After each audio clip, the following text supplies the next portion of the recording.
Tu as fait Cage Business School? Oui. Quel Cage? Marseille. Marseille. Moi, je suis pro-Marseille. Hein. Je suis l'OM.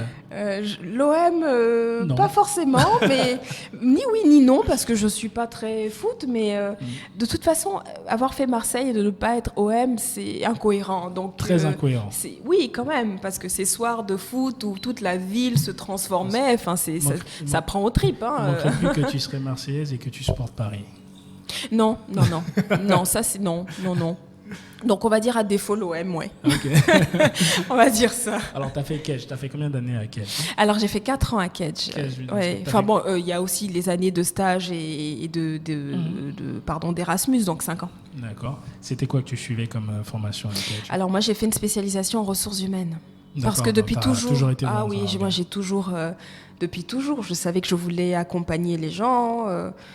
Voilà, après peut-être que demain le projet changera, mais ce projet d'accompagnement des ressources humaines, du contact, de l'écoute, c'est depuis longtemps, c'est depuis les années école. Alors, très bien, on va revenir même beaucoup plus loin.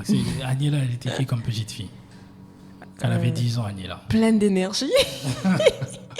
Ma mère dirait pleine d'énergie. Je crois que ça n'a pas changé parce qu'aujourd'hui, pour quelques personnes qui me suivent, ils me disent « Mais toi, t'es partout à la fois, comment tu fais ?» Mais Est-ce que tu étais la fille qui était la copine de tout le monde? Tu n'avais que des amis? J'étais la fille qui écoutait. D'accord. Qui écoutait tout le monde. La copine, je ne pense pas, parce que j'étais aussi quand même beaucoup dans l'observation. D'accord. J'étais la fille qui, les après-midi, quand il n'y avait pas école, en tout cas, faisait venir ses copines, ou même pas les copines, hein, celles qui avaient des difficultés, elles venaient, elles se couchaient dans le canapé de mes parents. D'ailleurs, mes parents, ils m'ont pas remercié parce que le canapé était dans un état assez rapidement. D'accord. Et je les écoutais raconter en fait ce qu'elles ressentaient, leurs émotions, leurs difficultés, On parlait pas de challenge à l'époque, on était petits. Donc, c'était où? C'était en France ou à Abidjan? En Côte d'Ivoire. Moi, j'ai quitté la Côte d'Ivoire, j'avais 16 ans. À 16 ans, donc ok. Bien plus tôt que ça. Hein. Dès 11-12 ans, je commençais, moi, à faire venir mes copines. D'accord. Ouais, je les écoutais, ouais. J'aimais ça.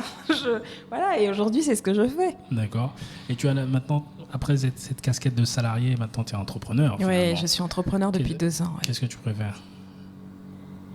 J'ai pas de préférence parce que tout ça fait partie de moi, en fait. C'est un tout.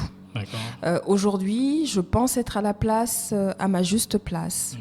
Et je pense que c'est justement tout ce qui s'est passé avant, toutes ces casquettes-là, cette petite fille-là, son histoire, ce qu'elle a pu être, ce qu'elle est encore aujourd'hui, ce qu'elle est devenue, qui fait ce que je suis en fait aujourd'hui. Donc je prends le tout. Agréable comme pas agréable. D'accord. Où est-ce que tu ressens le plus de pression? Est-ce que c'était quand tu étais salarié ou c'est quand tu es entrepreneur? Entrepreneur, bien sûr. Okay. C'était un confort au niveau de la pression. Moi, pour te dire, l'entrepreneuriat, j'ai l'impression d'être stimulée en permanence. Même les fois où j'ai besoin de repos, je peux pas. Je suis stimulée, mais en excitation permanente, que je le veuille ou pas. Et il y a forcément ce challenge-là de construire, de se réinventer. J'ai l'image qu'on donne souvent de celui qui monte à l'avion et qui fabrique son parachute en sautant avec ses vêtements. C'est un peu ça. Ou ce cycliste qui monte sur un vélo et qui peut plus s'arrêter de pédaler. Bon, ça tombe bien, j'ai de l'énergie à revendre, donc voilà. Mais c'est ça, en fait. On peut pas s'arrêter de pédaler. On est monté sur le vélo, mais on pédale. Et c'est ça notre vie maintenant, en fait. C'est ça. C'est de l'excitation en permanence. Le fait d'être stimulé, c'est de la ténacité, c'est de la combativité, mais c'est avant tout de la foi. De la foi en soi et en ce qu'on est en train de réaliser, en fait. Est-ce que tu as pris des personnes qui bossaient avec toi auparavant, quand tu étais salarié? Non, pas du tout. C'était une autre histoire. Donc non. D'accord. Et c'est pour moi, sauf si la vie, après il faut jamais dire jamais, mais si la vie fait que, effectivement, certaines personnes qui étaient là avant me rejoignent, voilà. Mais j'ai commencé cette aventure Agiloya Afrique avec de nouvelles personnes. Parce que c'était à la fois une continuité mais une nouveauté aussi. Voilà, c'était un autre projet, c'est-à-dire que celle que j'ai été a servi à être celle que je suis aujourd'hui dans Agiloya, mais il y avait ce besoin d'être entourée de nouvelles personnes, en fait, de nouvelles visions, parce que Agiloya n'est pas le projet que j'ai pu développer en étant salariée. pas du tout. D'accord. Pas du tout, non. D'accord. On peut parler de ressources humaines, les fondamentaux, les piliers sont les mêmes, mais quelque part, l'histoire et les valeurs ne sont pas les mêmes.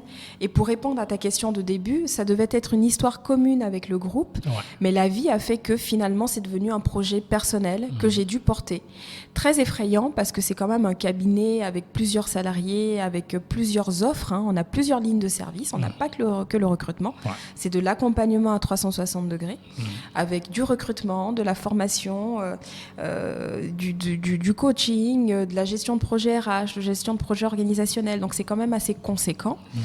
Et en fait, la vie, elle est magique en ce sens que les choses se sont mises en place pour que je porte ce projet-là, mais avec des valeurs qui m'habitent et avec des valeurs qui habitent ceux qui ont rejoint ce projet au fur et à mesure, qui fait que on part sur nos 2 ans aujourd'hui et que l'aventure sera ce qu'elle doit être, tout simplement. Tu lis beaucoup de livres ou pas? J'écoute. Tu as lu beaucoup de livres ou pas? On dirait, c'est ça? Non? J'ai l'impression, il y a beaucoup de choses que tu dis que je retrouve effectivement dans des gars qui font du coaching ou dans des gars qui ont monté leur boîte et qui ont écrit des livres. J'en retrouve beaucoup cet esprit-là. Oui. Alors moi, je me nourris des histoires. En fait, je m'enrichis de mon quotidien parce que j'accompagne des personnes et donc je m'enrichis de leurs histoires. D'accord. En fait, c'est ce qui me nourrit, moi. Okay. Et c'est pour ça que ce métier, pour moi, est passionnant parce que j'ai lu, oui, mais il y a longtemps. Aujourd'hui, pouvoir me poser et lire un livre de bout en blanc, c'est compliqué. J'ai plein de livres, là, je sais pas, moi, une trentaine qui m'attendent depuis longtemps. Mais en fait, j'écoute beaucoup des partages et je vis au travers des histoires des personnes que j'accompagne et des personnes que je rencontre, en fait. Donc, j'écoute beaucoup et c'est ce qui me nourrit. Comment tu arrives à trouver l'équilibre? Parce que écouter beaucoup, c'est bien, mais il ne faut pas que ça impacte. Parce que des fois, il y a des personnes qui ont des histoires qui sont assez lourdes. Bien sûr. Donc, comment tu arrives à créer une sorte de barrière pour... Ça, c'est un peu le challenge à la fois du thérapeute, du coach, du psychologue, du psychiatre, d'arriver à se ressourcer. Je ne suis pas une exception. C'est aussi très particulier et challenging pour moi de pouvoir me ressourcer. Tu vois, là, aujourd'hui, j'ai beaucoup d'énergie parce que je sors d'un long week-end où j'ai pu me ressourcer à Assigny. Donc, voilà. Mais ça participe à avoir des petites, dans son quotidien, des habitudes comme ça pour être en retrait, en fait. Et ne pas... être, je dirais, dans la compassion sans être dans l'empathie. Parce que la compassion, quelque part, ça va être entendre ce que l'autre vit, mais ne pas, je veux dire, le prendre, pas récupérer son fardeau, en fait. D'accord. Voilà. Mais c'est pas évident, c'est pas du tout évident. D'accord. Donc, sachez qu'il faut aller à Assigny pour... Oh non, pas forcément. Là, j'avais juste besoin parce que j'arrivais pas à me ressourcer en étant sur place et ça fait très longtemps. Donc là, il y avait besoin de se déconnecter avec l'environnement. Voilà. Et puis, c'est vrai qu'à Assigny ou ailleurs, dès lors que je suis en contact avec la nature, c'est magique.